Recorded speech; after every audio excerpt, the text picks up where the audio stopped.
Everyone, and we've got some participants coming through. Hello and kia ora. I'm Kira Day. I'm the community manager for B Corps here in Australia and Aotearoa, New Zealand. I'm actually joining you from Wurundjeri country in Naarm or Melbourne. I'm actually on day 19 of walking an hour a day along the Mary Creek near my house for a fundraiser.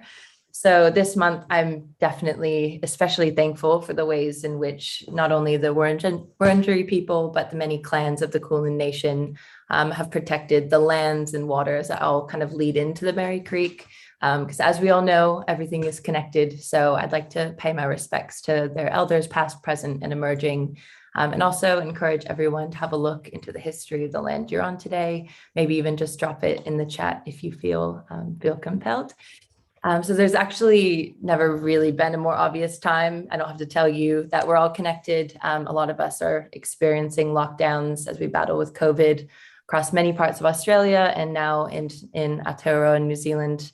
So I just also wanted to acknowledge the hardships a lot of us might be facing right now, whether it's losing a loved one or struggling with your business, being far away from family, losing employment, whatever it might be. So I appreciate all of the panelists and the guests here today for taking some time to be with us despite all of this, and make time for thinking about the positives of the future and what it can be. So it's my honor to introduce and host today's panel. We're joined by Adette Excel, who's the founder of Adara Group, which includes Adara Partners, James Bartle, the founder and CEO of Outland Denim, and Brianne West, the founder and CEO of Ethique. So we're here to celebrate Best for the World and the businesses that were recognized for their achievements specifically in the community category. So what Best for the World does is recognize the top 5% of impact scores on the B Impact Assessment globally. So Best for the World is the recognition, but also it's a bit of a longer time after the lists are announced to have businesses share their journeys, their learnings, their policies, and the practices that have helped them achieve their impact, in the hopes that it can inspire others to do the same. So a quick bit of housekeeping. If you've got questions for the panelists throughout that we'll cover at the end, feel free to use the Q&A. The chat is more for comments and talking to your fellow attendees, but use the Q&A function if you have any questions you want to raise. Try to get to them at the end. So without further ado, we'll get started. So Adette, below the Adara logo, it has your motto, which is Bridging Worlds. And for anyone who might be watching today who isn't familiar with Adara Group and Adara Partners, can you explain a little bit about what those two worlds are and how Adara's work actually helps as that bridge?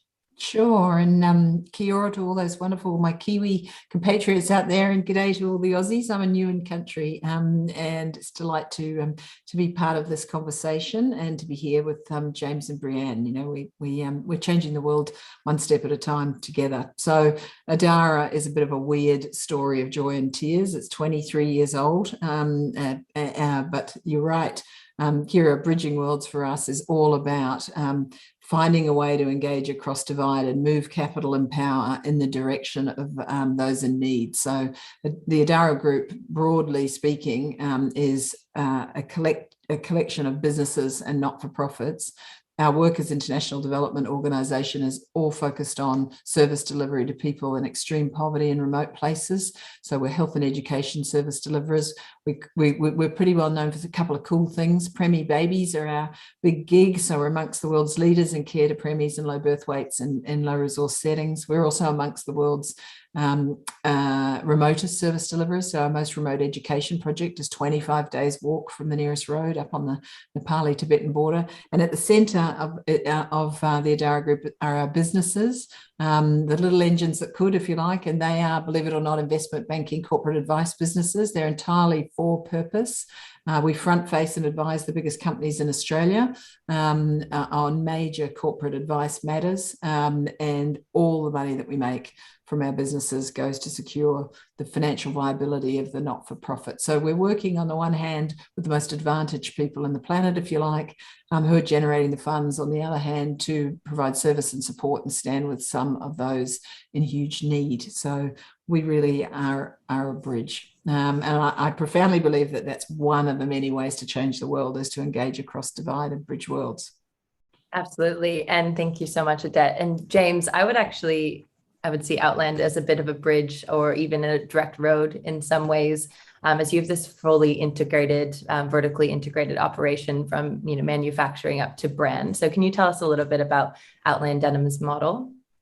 Yeah, sure. And again, thank you for having me here as well. It's great to speak with all of you guys. And look, our model has been built over about 10 years, and we really built it to be able to create opportunities for either vulnerable or women that have been trafficked, sold for a range of different reasons, and been exploited.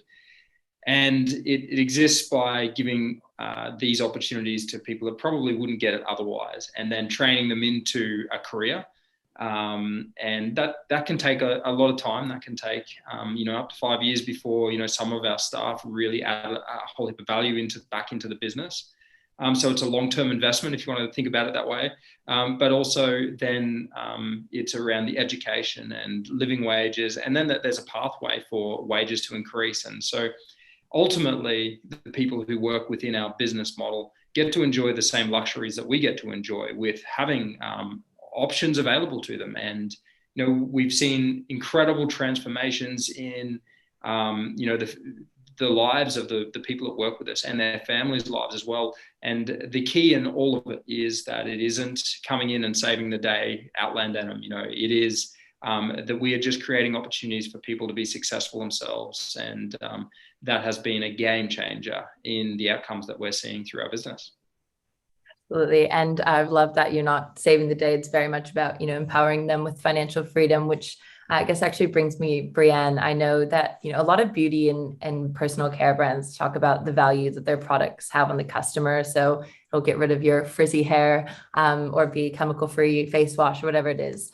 And I know when you started, I don't imagine there were a lot of conversations about that value chain and how there's actually value for the people behind the product. So the farmers that are producing the coconut oil. So could you connect the dots for, the everyday consumer, comparing two products on the shelf? You're looking at Ethique versus another brand. And what benefits are there in your Ethique product that's actually being created compared to, say, a business who isn't invested in that value chain side of the business? I guess the way to look at it is, so fair trade products are pretty rare.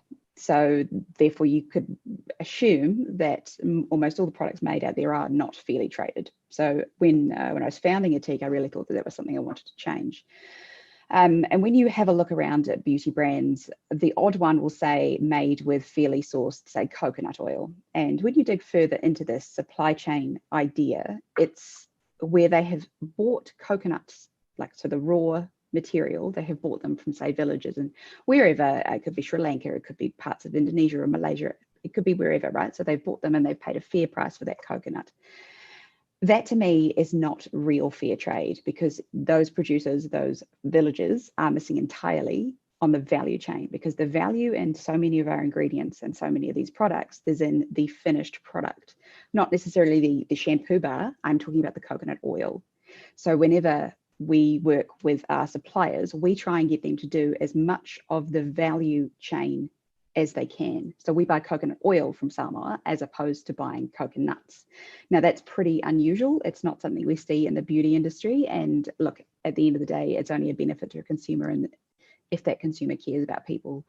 But there is so much change in the world out there at the moment, and there is so much demand from consumers to see people treated fairly, because it is a disgrace that we don't believe, or we don't facilitate the fact that these people who make products for us or provide ingredients for us, that they shouldn't have the same quality of life that we expect. That's absolutely not acceptable. So by ensuring that, very much like my other two panelists are saying, you providing the value with them. You are not, it's not a savior thing. It's very much you are providing them an opportunity to empower them. Yeah. Absolutely. And I think that's also why this panel, we curated this panel, was exactly that the similar values that are across all of your businesses. And James, I have a similar question for you there as well. Like, what are some of the realities of fashion that people don't see on the tag, so on the fabric that it's made out of? And what difference does buying Outland Denim make for those people who are making the clothes? Look, it is a very similar answer. It's, our supply chains are very complex and really difficult to navigate and track for any brand. And so it's not an easy task for a brand to sort of take this idea on that, we need to ensure that there's no slavery, for example, within our supply chain. But the system at the moment operates on an auditing-based system where a supplier will get a certification. And although a lot of the time that certification is the best thing that we have available to make any kind of assumptions onto the conditions that the people in that particular part of the supply chain are working under, it's also a highly corrupt system, and it's also one that's really difficult and in fact nearly impossible to have real assurance that the conditions are good. And so what we have seen throughout supply chains is that there's these suppliers that hold certificates of all different kinds, and I don't want to name any of them because they're all trying to do a really good thing and then are in a lot of cases. But then we have this concept by, I guess, a brand, or this belief by the brand that they're doing the right thing because their suppliers hold the certificate. We know that's not always the case, and therefore there's people being exploited, and therefore it's just another form of greenwashing, and that being the greatest risk that any of us in this space face is greenwashing. That's the greatest risk. And so now we have people going and buying these products that believe that they're a part of the solution. In fact, they're actually just a part of the problem because they've been lied to or manipulated through marketing. And so the consequence of that is absolutely poverty. It is absolutely being made vulnerable enough to being sold for a range of reasons. And, unfortunately, COVID and the impacts of that through lockdowns and all sorts of other things has created, well over 100 million more cases of people being forced into poverty. And so it's just another example of just how, the consequence of the unintended consequence of the actions that we have here in the countries consuming a lot of these kinds of products that we're making in other countries is impacting these people in the most horrific kinds of ways. When somebody buys an Outland Denim product, they're buying a product which I guess comes out of a company with a slightly different mindset. Our mindset is not to prove that our supply chain doesn't have issues. In fact, it's the opposite, is to prove that it does, is to find the issues, because it's not until we find, identify, and acknowledge that there's an issue that we can actually do something about resolving it. And I think that's what really excites me about the future within fashion, is that it is a terrible industry from the perspective of it's been built on exploitative behavior. But I'm excited because I believe that there's enough people out there now that are going to push the barrow forward, that we aren't going to stand for this any longer. And in fact, you'll see some very interesting articles that are coming out now around other very well-known ethical brands which are coming under fire for greenwashing. And this is an exciting thing for me because, again, this greenwashing piece is the greatest threat we face. The people that come and work with Outland Denim, they themselves change their lives. They work within this system that gives this opportunity for them to completely change it. So think about, they've come from a lot of the time a really traumatic circumstance. They go into learning these skills over a period of years, being educated around things like finance. So now they're earning more money than they've earned before. They're learning how to manage that money. They're learning all sorts of skills like languages and healthcare and all these things, which gives them the ability to be able to make really good decisions going forward in their own future. And the byproduct of this, and this is totally unintended, it wasn't a planned outcome or something that we even dreamed of hoping for, but this dignity that many of our staff would report to feel they don't have as a result of the past that they've had to live, are now feeling this dignity reinstilled in their lives because they now are the ones that have learned these skills, worked really hard, and they're the ones that have changed not just their own lives, but their families' lives. And so we know that when business is done the right way, when it's done, I guess, from the perspective of really thinking about the community that it touches and how do we impact their lives in the most powerful way, then the outcomes are mind-blowing. And again, it's because we're not coming in with a marketing spin. It's not about marketing, it's about change. And I think that's the greatest thing that could happen in any business, is that the heart of the leadership was really moved to go, I want to be a part of creating lasting generational change in the people's lives who are involved with our business. And if that's where your heart is, then I think that the outcomes will align with that and follow.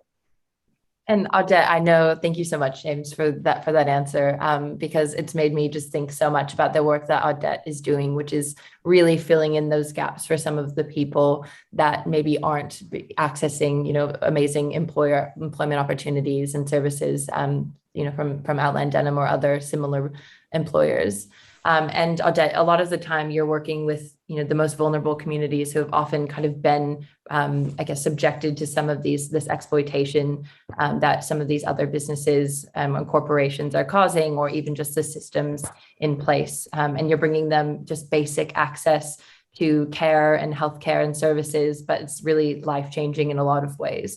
So to zoom out a little bit, what role do you think businesses have in protecting these people from exploitation, even if they're not employing them directly or through their supply chains like Outland Denim or Ethique? Yeah, I mean, and James, I love your passion, and you too, Brianne. And we have to get up every day and fight for the rights of every single individual on this planet, right? People who live in the LMICs, the low middle income countries, they need us to do everything we can with our businesses. And I love this, the fact is, we're all entrepreneurs. We're a generation now, in fact, more generations. And to James's point on affecting change, and greenwashing, what we're seeing now is the data coming through. We've got the radical transparency of the internet. People can choose. And how cool is that? That you get to choose, that you can buy from businesses like your businesses and affect change that way. So it's but pulling out a bit, as you asked me to do, Kira, I profoundly believe that we have to shift power and capital in the direction of social justice and change.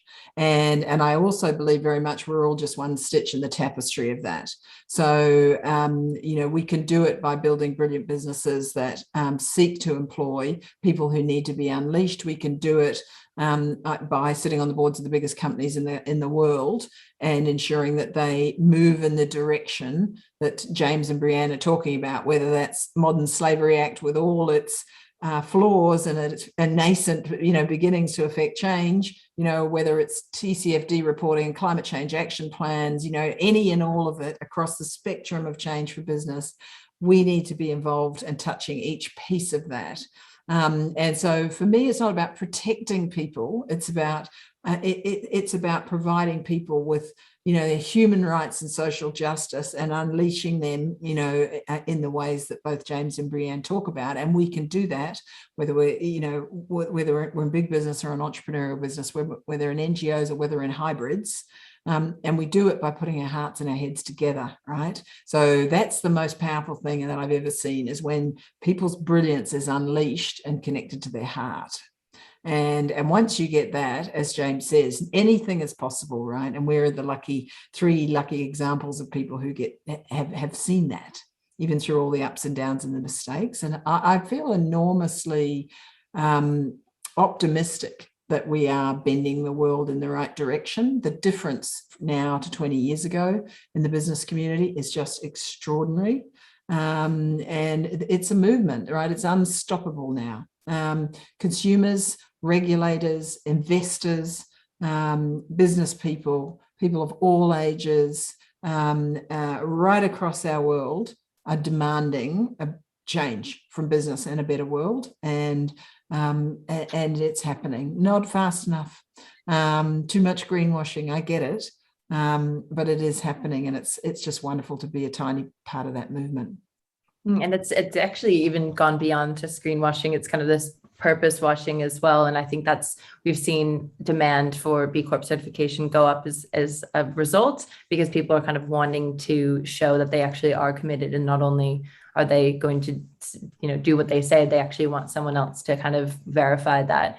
But Odette, you did say something about, I guess, these social movements towards social justice as well. And that's a big part of your work is justice. And I think there's something about, I guess, in the Bee Impact Assessment, but in a lot of the work that we all do about justice and equity. And I think it's really important to lay out what the difference between equity and equality is. So, equality is giving two people the same things and saying, go and do what you will and go succeed. And James, I know this is a big part of Outland's work as well, as making sure that you're not just handing people a job and saying, okay, go be successful now. This is your opportunity, but it's actually recognizing that the whole system is designed so that those people can't do the same and can achieve the same outcomes with those same opportunities. And so, equity is about going beyond that and not recognizing that, and then maybe even allocating resources and opportunities differently based on the way that the system is.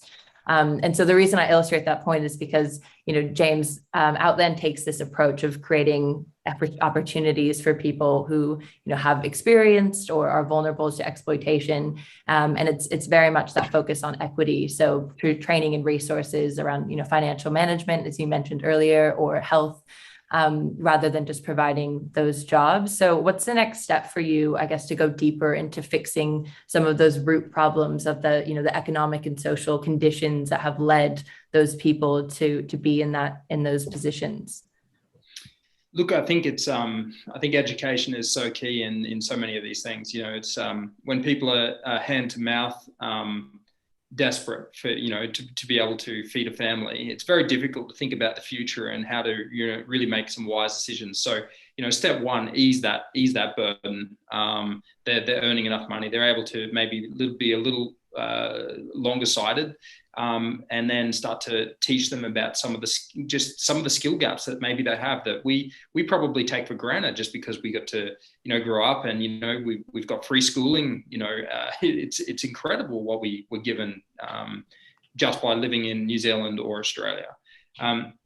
So once you're able to start to plug some of those gaps, we see incredible things happen. And, one example that I always love to share is around breastfeeding, and a drug company going through Southeast Asia advertising to poor, uneducated mothers that the best thing to do for your children was to feed this baby formula of theirs to them. And so now you've got these mothers that are under this additional pressure to do the right thing in their minds now for their children. And as you know, any mother will do anything for their children. And what makes it worse is that the sector that I'm involved in, the government sector, is in many cases contaminating the water supplies that many of these mothers are using to now feed to their infants. And so when you think about that, that's a huge problem, and it's actually a really, really serious problem that somebody should be held accountable for somewhere. But just by going in, and for us in this particular case, it was the cost of about $100 to run a course with all of our staff and educate them around the benefits of breastfeeding if you're able to. Going into the course, nearly all of the mothers thought that the best thing to do was to use baby formula if you're able to. Coming out of the course, they all realized that the best thing to do was to breastfeed if you're able to.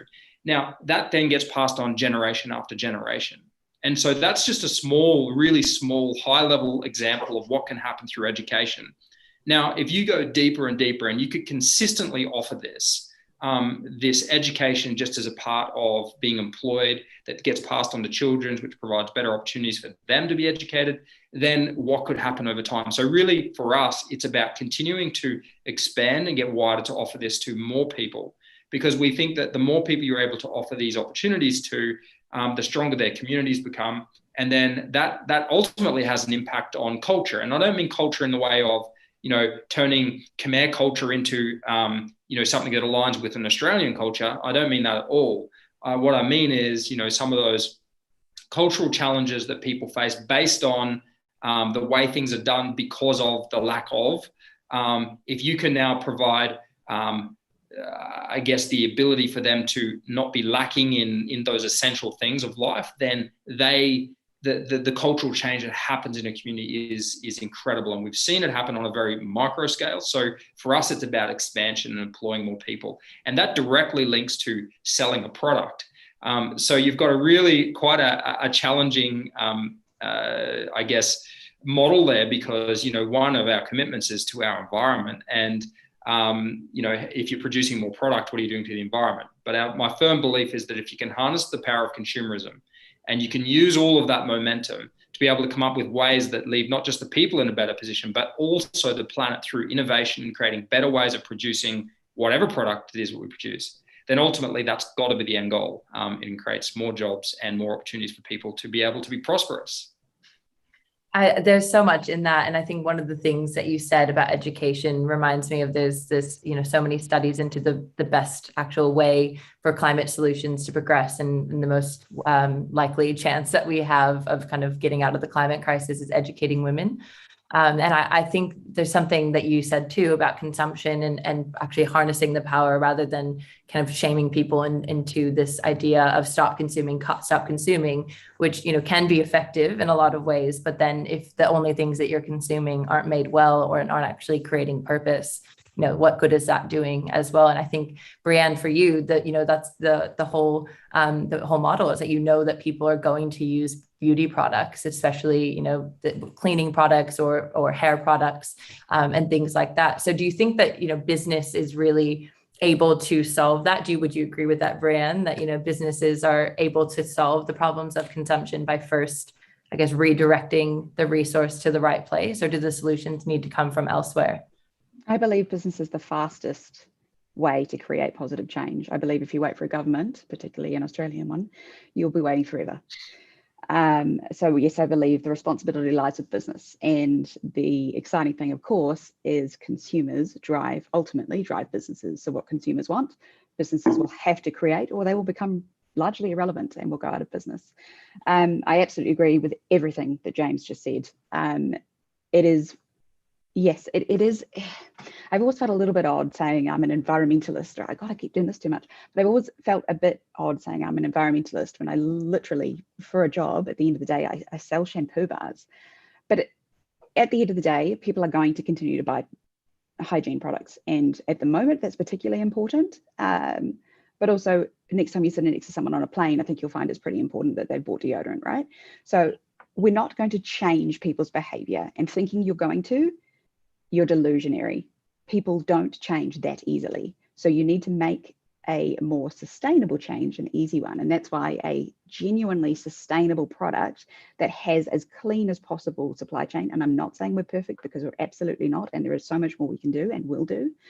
But if you can provide a better alternative with an organization that works as ethically as possible to try and displace some of that less sustainable, less conscious, frankly, unethical way of operating, then that is absolutely a way to change the world, change people's lives, and create the change that we absolutely need to see. I genuinely believe business is the way forward. I tossed up for a long time starting a non-profit. But I believe you're being beholden to grants without some way of financially sustaining yourself is just so much harder, that I think business has got to lead the way. And we're seeing that, and that's very exciting. And Adara, you know that all too well because you run an international development organization at the same time that, you're working with financial advice. And that was the whole premise, right? Was that, you don't want people to be worrying about the money, you want them to be worrying about the work. So is that kind of the, right. that's the whole model of yes, I mean, and there's a million ways to cut this cake, right? So we're only one, but for us it was about, we will never take money from a government, we never give it to a government. The businesses ensure the financial viability of the organization. We put $54 million now to service delivery to people in extreme poverty, and hopefully change the conversation a little bit along the way in terms of our business life. I mean, when we talk about who's responsible, we're all responsible, right? Especially if we're lucky enough as we are. Look at us, how lucky are we to be born in the countries we're born in, to have the opportunities we've had, living at a time. I think the next decade is going to be the most important decade that any of us live through in terms of fighting some existential threats, poverty through climate change, poverty through COVID, and inequity and justice. So we're all responsible. And yes, we can do it piece by piece with our businesses and otherwise. And I've spent my life trying to basically get out of my own siloed thinking, to work outside of constructs. So I don't think about the world anymore as not for profit or, private sector or the fourth estate or governments and bilaterals. I'm trying to think myself like this. right? Cross-construct. So Adara is really cross-construct. And the businesses that Brianne and James are is too. And they are too. So, coming up with new models, with the same vision right at the center and holding integrity. When you're sitting on that knife edge of profit and purpose, holding integrity is really bloody hard. And that's why we're seeing greenwashing and people trying to figure out, how do I sell this to investors? How do I make this look good? You're right. It's hard, but it is the nut we have to crack. And we are cracking it, right? Little by little, all of us. But there's a lot more ahead of us, I think, until we can stand up and declare victory. But as Brianne was saying to me when we came on before we started recording, we've got nothing else to do, right? Life would be pretty boring if we weren't out there fighting for change.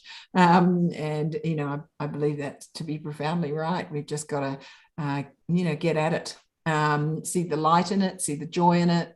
Recognize that there's failure, there's a lot more to do, but lift. Don't go down the gurgler of despair, because boy, does the world need us to keep getting up and smiling and fighting.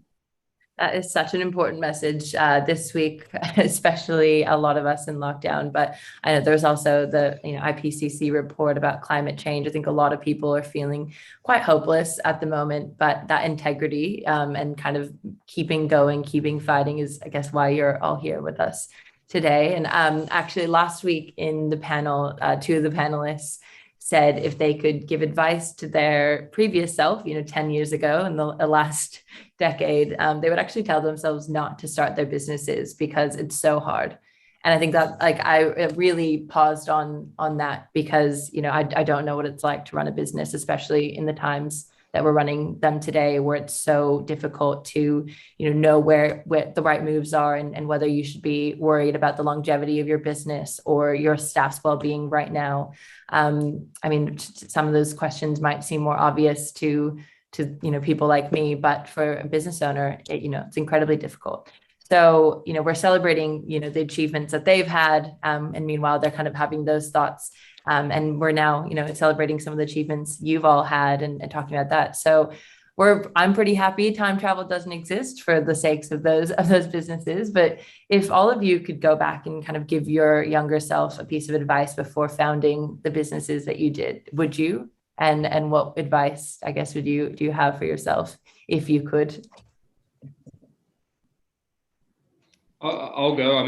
Absolutely. The advice I would give myself is that failure is a necessary step in succeeding, and don't be afraid of it, because ultimately fear is what prevents us from change of any kind. None of us like to change. And things are scary globally right now. Imagine being an Afghan woman right now, or an Afghan dad with little girls right now. Must be the most terrible, scary moment. To have to live through. And there's a lot of people out there fighting for those people, risking their lives. And I think of those organizations that are willing to do that, the individuals, the volunteers, all those people that are willing to do that. And for them to get the skills and to have the ability to build their organizations, to be able to be in a place right now like that, to be able to help these people, has taken them lots of failure. But all of us could sit here and be so grateful for those people and the sacrifices they're making today in such a necessary time. But they didn't just get there without failing and stumbling and having to overcome fear all the way. So I think that that's just the most necessary thing to come to grips with, is that failure is a necessary part of success. I would say 100% what you're saying, James, but I would also say have more faith in yourself. I was told umpteen times that an organization that was technically a for profit, to categorize it, but also that was absolutely for purpose as its number one priority, was not possible, and that what I wanted to achieve would never work, and that no one would ever take it seriously. And look at us now, frankly, and that's what I would say is have faith, because it is very easy as a young person who has never done anything. It doesn't matter what age you are, but if you feel like you're doing something new and you feel like you've got no experience, it feels like you have no right to believe in yourself, and that you should absolutely take advice from everybody who's giving it to you, who frankly doesn't understand what you want, doesn't understand what you're going to build, doesn't have your dream. So you should absolutely take some advice to a degree. but you should do it anyway and give it a crack. And it doesn't matter if James is say it doesn't matter if you fail, because where would we be without people who tried things? Oh yeah, and that's so resonant with me. I think there's a gender issue to that. I know that a lot of guys will suffer the same thing, but I think as a woman, you know, the voice of no, the voice of you can't, it's pretty damn loud. And until you figure out, actually, I'm going to use that voice to drive me forward, to do better and bigger and smarter. It's a pretty big cage that we are born into, right? And that moment where you decide, oh God, the door of the cage is open. I can step out, like throw my hands in the air and do great things, comes too late to us often. And so, you know, and to your point about, you know, would you have done it? If you look back, oh, you know, I had no idea what I was getting myself into. Thank God. I don't know if I would have the courage. But you know, sometimes hubris and total bloody ignorance is a great thing when you're an entrepreneur. And so, you know, here you are at the other end, and they misinterpret it as strategy and vision, which I always find hilarious. So, but you know, but you know, what's the advice I give myself? Yeah, like you, Brianne, get at it. Like, don't waste time, you know, and you know, and like James, okay, you fell down, get up again. You know, life's a bloody great adventure. You're lucky. Give it your best shot, and stop listening to the voice of no. So I think there's unanimity between us on that message, right? I'm just frantically taking notes. Stay ignorant. Don't learn about what I wanted. No, that's all. Those are amazing messages, I think, for all of you, and particularly the trying and failing and then getting back up again. I think that's something that I think a lot of people coming through who may have started a business in January 2020 might be feeling at the moment, which is, you know, I've failed. So let's just stay down, but how can we keep going? And I guess, is there a little bit of a culture of business shift that you've all seen in really recently, particularly, you know, in the COVID era, but even just before, around people, you know, wanting to do things differently, and perhaps coming to you for advice is looking at the ways that you've innovated or the ways that you've kind of led and pushed through that? Do you think that there's been kind of there's a new generation of business coming from what you've seen? Most definitely. I don't think businesses can really, well, I don't really think organizations can exist without that really solid purpose. At the end of the day, you engender brand loyalty and customer love for your brand, for your organization, through having this driving purpose.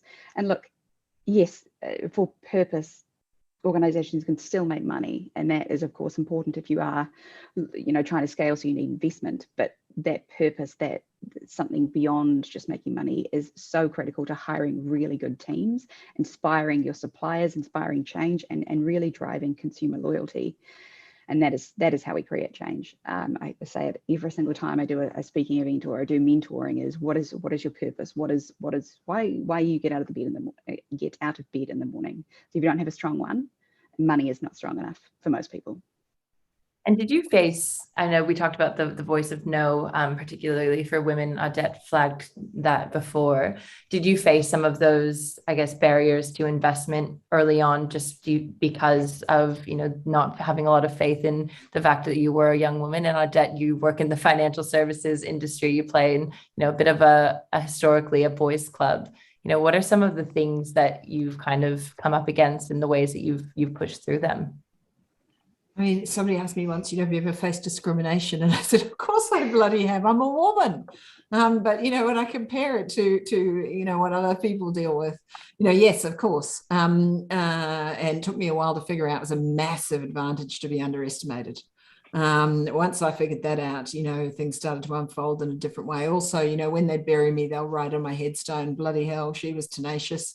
So I don't dwell on, you know, there's been a journey of obstacles. I dwell on, gee, it's been fun to go around and build, and hopefully, you know, to be more serious, you know, carve a little bit of a path. It's good to be, you know, here I am 58. So I launched Adara, you know, 23 years ago. I was a young woman. Now it's nice to be in a position where at least I can show people to some extent, I talk about the mistakes, but I can show them, hey, there is a path through here. We do have the lived experience. We have touched hundreds of thousands, maybe millions of people's lives and generated millions of dollars for the work. And, so that people see it's not just theory, like it's real. And there are a lot of people smarter than me.